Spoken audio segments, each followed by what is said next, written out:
So hey WhatsApp guys, welcome back to my new video. ఈరోజైతే పొద్దున carrom board ఆడుకున్నాను. Carrom board ఆడేసి మైల్పల్లిలో నీళ్ళు వచ్చాయంటే అక్కడికి వెళ్ళాను. ఫుల్ వర్షం పడుతుంది. ఇంకా అక్కడికి పోయి చూస్తే అసలు వాటర్ నీళ్ళే రాలేదు. అక్కడ మొత్తం ఇయర్ మొత్తం ఖాళీగానే ఉంది. అక్కడ నుంచి రిటర్న్ అవుతుంటే మొత్తం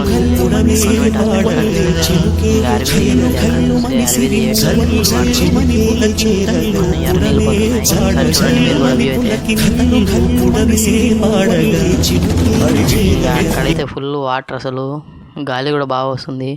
ఇంకా రోడ్డు మీద నీళ్ళు చూడండి, రోడ్డు మీద కూడా ఫుల్ వాటర్ వచ్చేసింది. ఇంకా అక్కడ నుంచి బ్రిడ్జి దగ్గర వాటర్ వస్తుందంటే బ్రిడ్జి దగ్గర రిటర్న్ అయ్యాను. బ్రిడ్జి దగ్గర కూడా బాగానే ఉన్నాయి నీళ్ళు. బ్రిడ్జి దగ్గర కూడా ఫుల్ ఎర్ర నీళ్ళు వచ్చేసాయి. మీరు చూడండి ఒకసారి. ఇంకా బ్రిడ్జి దగ్గర నుంచి రిటర్న్ అయ్యాను. సరే, ఓకే గాయస్, బాయ్. మరొక